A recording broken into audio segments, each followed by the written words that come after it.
Penny Bloods podcast presents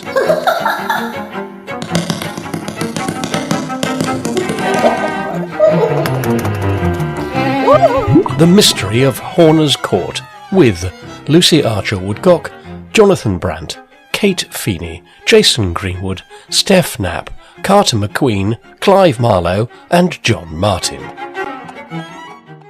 Oh, that leg of mutton was fair rotten. I had no idea it had dropped maggots. And the slamming doors. Aye, that were me and all. And I seed how you'd set the mats against the doors. Oh, did you indeed? So I walked across the rooms in wet socks to leave 'em wet foot marks, slammed the doors and set the mats back as I found them. Right. Magic. And the wrapping? The panel had warped, and each time he opened it, it made a cracking noise. This had been evidently what I mistook for raps. But why was he there at such an hour? He surely knew it was inhabited. He would not give his reason for entering the house, but it was pretty obvious that he had hidden something which he wanted to get to avoid being caught. He decided to try to drive us out, relying on the bad reputation of the house and his own artistic efforts as a ghost. I must say he succeeded. He intended to rent the house again, as before, and would then, of course, have plenty of time to get whatever he had hidden. In fact, he offered to take the house off my hands, and as this suited both me and the landlord, it was decided that no steps should be taken against him, and that the whole business should be hushed up. But what about the other strange occurrences? The sightings of the child and the woman? I asked the captain about that, whether he had ever seen anything. He said yes, that he had twice seen a woman going about the house. We all looked at one another when the captain said that. He told us she never bothered him, and that he had only seen her twice, and on each occasion it had followed a narrow escape from the revenue people. So that explains nearly everything? Nearly everything. It was obvious there was something genuinely strange in the house, which made itself manifest as a woman, seen by different people. Yet it seems extraordinary that I should have lived 2 years in the house and seen nothing, whilst the policeman saw the woman before he had been there 20 minutes. The landlord, the detective, and the inspector all saw her. I can only surmise that fear was in every case the key which opened the senses of the presence of the woman. People saw her when they became truly frightened. Such a theory could explain why some tenants were never aware of anything strange in the house, whilst others left immediately. The child? Can you explain that part at all? Why you didn't see the woman and why they didn't see the child? Was it merely the same force, appearing differently to different people? No, I can't explain that. But perhaps you have hit upon the answer. Come, a glass of something for the road. It was time for the party to break up. But before leaving, I managed to have a quiet word with Knappe about Horner's Court, for there were elements that struck me as similar, and I wished to have his opinion. But my dear Hargreaves, I should be delighted to join you. Indeed, from what you tell me, it sounds the most intriguing of cases. I take it that excellent Miss Sargent shall be there too? Yes, in fact, she asked to assist me in the investigation, and of course I should find her gift invaluable.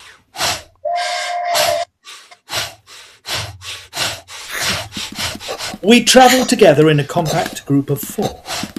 Miss Sargent, her mother, Mrs. Sargent, Knappe with his nose stuck in a peerage, and I doing battle with surplus sticks of luggage, and Mr Tibbs, of course. Meow. And where is my hat book? On the luggage rack, Mama, beside the hamper. And the coffee machine? Inside the Gladstone bag under the seat, Mama. Did you wish for coffee now? No, I think not. I think I will read now. Coffee machine? I tried to leave it behind, but it was that or the whole tea service. We must be grateful for small messes. Meow. Why, hello, my dear Mr Tibbs. And how are you? So you are awake, Knappe, after all. Indeed I am. Allow me to share with you what I have discovered about the absentee resident of Horner's Court. By all means. Very well, then. Lady Maria Cruikshank is sister of the Earl of Gaythorpe, and her present residence is in Florence, Italy. I also happen to have a cutting from the society pages of her first marriage.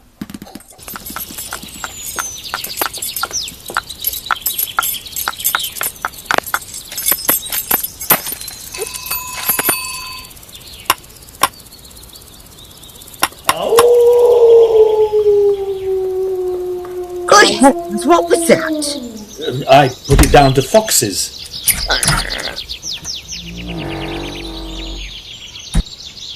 Good day to you, Mr. Hargreaves. Good day to you, Mr. Stokes. As you see, I have returned with my sister, Miss Sargent, her mother, Mr. Knappe, and, yes, Mr. Tibbs, the cat. I see. Allow me to assist you with your luggage. Mrs. Stokes, I take it, is busy in the kitchen? Oh, indeed. Mrs. Stokes is in her element. I believe syllabub and pistachio cream are involved. We were shown to the room where we set up a couch for Miss Sargent and an armchair for Mrs. Sargent, who was going to watch over her daughter. Mr. Tibbs took an interest in the surroundings and began exploring on his own account. Tea was served downstairs in the long dining room that also overlooked the pool. Knappe took an interest in the pool. It is indeed an object of curiosity, Hargreaves. I quite agree with you about draining it. I also have plans to visit the village. Not today, surely. No time like the present. You never know what may be discovered in the old local tavern. Ah, that traditional hotbed of gossip. Well, as long as you are here by the evening. Oh, you may count on me for that. Good heavens! But what is that? Mrs. Stokes having another commotion, I do believe. Knappe would not be convinced, and I owe to having felt a little curiosity myself. So we went to investigate, and found Mrs. Stokes all of a pother, as she put it, with several sturdy pots and pans lying in disarray on the kitchen floor. It transpired that they had fallen all about me all of a sudden. Most suddenly, most unexpectedly, and quite Calamitous it was. And with that, she threw her apron over her head and retired, slamming the door firmly behind her. What with things flying about at night and food missing and the shadows flitting and it is all too much. My meringues! What on earth was that? What on earth indeed? Come, let us search it out. We tackled the first floor, for it seemed the laughter came from there, although Knappe thought it might have come from the old gallery in the dining room. We found nothing, however, and applied to Mrs. Stokes for more information on her sightings. Although still all of a pother, she did recall... I reckon it's another phantom. I seen a tall figure, all in white, the other evening, standing on the landing. Gave me such a fright when it raised its arms and... Yes! All overcome I am. It raised its arms and... Yes, Mrs. Stokes, what happened next? Boo! What? What? It said boo! And vanished. Well, how did it vanish? I don't know, I am sure. I gave such a start my candle went out and I screamed and Mr. Stokes came and by the time he went out with the lantern there was nothing there. Of course there wasn't.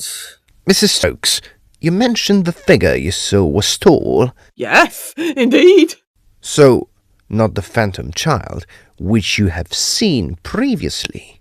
No, this is another one. Most definitely not a child. We decided we must wait to see what the night might reveal. Kait went for a stroll into the village. I walked about the grounds and took a closer look at the pool on my return. I wondered what dark mysteries it concealed beneath its waters. If what Stokes said of village legend were true, and whether there might be some horrid discovery to be made in its waters.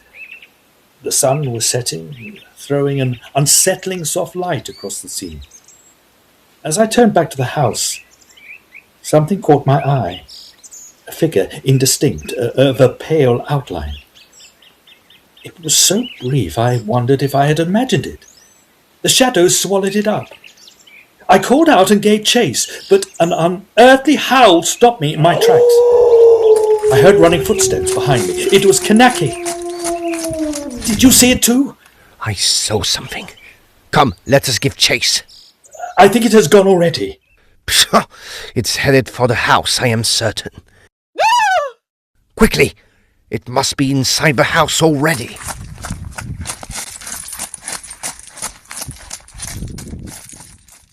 Mrs. Stokes! Mrs. Stokes!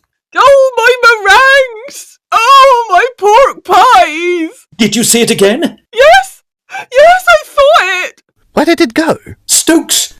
Stokes? Where are you, man? Here, Mr. Hargreaves! Good heavens! What has happened now? I saw it again, Mr. Stokes! I saw it again! I fear, gentlemen, it will be burnt flambe and exploding meringues for dinner again. Mrs. Stokes, please try to remember. Which way did it go?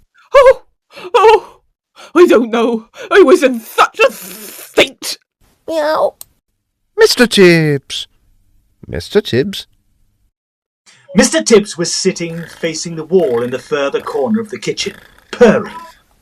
He gave the air of a cat that has been petted and fed, perhaps by Mrs. Stokes, and yet he sat staring at the wall intently. As I approached, he walked up and patted at the wall experimentally. As you see, Mr. Tibbs understands what we do not. Let us begin tapping. Aha! You see? It opens. Oh, my good lord! A secret panel. Mrs. Stokes, where does this lead? I have no idea, Mr. Hargreaves. I'm sore. Mr. Tibbs, where are you going now? Without waiting for us, Mr. Tibbs bounded through the opening in the wall, as if leading the way. We followed a little more cautiously. Look! Another door! Does it open? It does! We're in the old gallery. Mr. Tibbs was already at the further end of the gallery, meowing and following something or someone. It is most usual, from the little I have seen of phantom behaviour, for the ghost in question to simply fade or walk through solid walls. It is less usual for the spectral entity to get tangled up in its own bedsheet and trip over a cat. I have it! What is this? A sheet! Off with it! Here! And our resident phantom is... My goodness gracious! Master Freer! What larks, eh? Eh, Mrs. Stokes? I'll wager you never thought it was me. Oh, my goodness! Master Albert, how could you? My meringues! Allow me to introduce Monsieur Poltergeist, also known as Master Albert Aloysius Freer, only son of Lady Maria Freer, now Lady Crookshank. I say, Mater's not here, is she? I'll be in such hot water if she finds out. Finds out what, young man? That I'd been sent down from college, at least until the end of term. She doesn't want Colonel Crookshank to find out about me, at least not yet. About you? Look here, do you mean to say your father is unaware of your existence? Rather. Doesn't care for the youth of today. Of course, once I finish varsity, I should be all right. But not a word before then. Only, well, they were in Italy, so I thought it would be all right if I sneaked in here for the time being. So it was you crashing about the kitchens at midnight, and prowling the grounds in a white sheet, and howling at the moon? Crashing about? I should say so. Everybody thought I was the ghost. Good fun, what? I'd got Mrs. Stokes leaving food out to placate the phantom terror. Such a good wheeze. Only now, of course, it will all come out. I see. This matter with your mother perhaps we can resolve. However, all you have said so far does not explain the child phantom which Mrs. Stokes saw, unless you can account for it somehow. I say, do you mean there really is a ghost here after all? How topping! We shall see. My assistant, Miss Sargent, is a sensitive soul, and we shall be on watch tonight to see what she can discover in her trance. Oh, I say, a séance! How absolutely ripping! Do say I can join in. Well, You would be most welcome, Master Albert, and indeed you know this house much better than us, which could be of great help. of course, Kanaka's main motive for keeping Albert in our company was in order to keep him under our eye, and so from creating further havoc, if he were with us, he explained later. If he is with us, then he cannot be performing as the ghost. After a gargantuan dinner, during which Mrs. Stokes served no fewer than 16 dishes, we made our replete way upstairs to settle Mrs. and Miss Sargent to the haunted room. Kanaki and I took chairs outside in the corridor where we waited, and waited, and waited. Hargreaves! Hargreaves! What? Did you hear it? And look, the door is opening. I say! Hush! Owen Sargent stood on the threshold, her face drawn with wonder and dismay, and her eyes fixed in the unseeing gaze I had learned to know and dread. Behind stood her mother, with a finger uplifted. I shall find him yet. Very well, do not wake her. We must just follow her where she goes. Perhaps he tripped and fell. Where is she going? Not sure. Keep following, don't lose sight of her. See, she goes to the main door. But I know. No, she isn't. And I shall find him. She's turning away now. The drawing room. She's going to the conservatory. But they don't play. There was barely light enough for us to follow her without stumbling against the furniture and the wooden shelves in the glasshouse. But the sleeper moved on surely, without a mistake, to a glass door at the end leading into the grounds. I told him. Lost. He is lost. It is locked! I shall The key is gone. find him yet. May we break the lock? Is of a Allow kind. me! Gentlemen, please, you shall wake her. Just a minute. No, all is well. She's still asleep. See, she's going out onto the lawn. I know. There's a path. Come on. And I shall find him. She's going into the pond. It's all right. I have you now. Come back. This way. This way. What was that? Did you hear it? Did you hear the splash? Look! Look at the water! It is rippling. Come along, my dear. Let us get you back inside. Where am I? What happened? We'll tell you all about it in the morning. Sleep for now.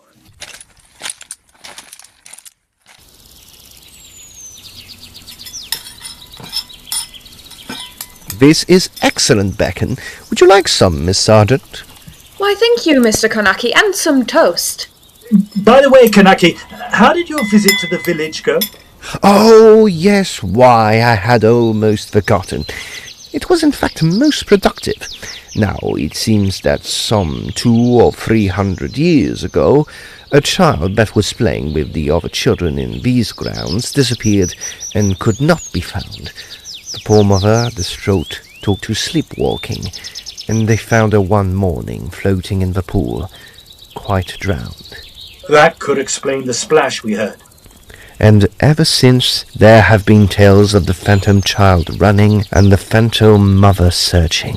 I'm afraid I did not hear any splash, nor do I remember any dreams. That is all to the good. More tea? I think I will, thank you, Mr. Hargreaves. Mr. Tibbs, come along, it's time to go home. And indeed, it was. Later on, I had the pool properly drained, and the skeleton of a child was discovered, wrapped in the wretched weeds that plagued those stagnant waters.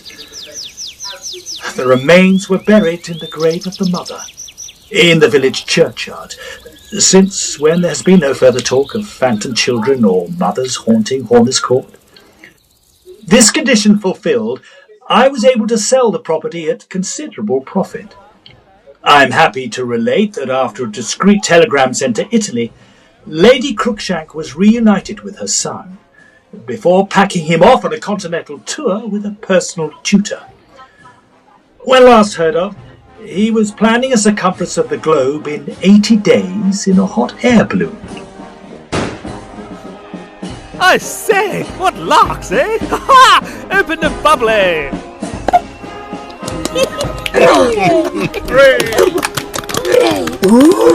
Oh gosh! Lovely! Oh, very exciting! Wonderful! Hooray!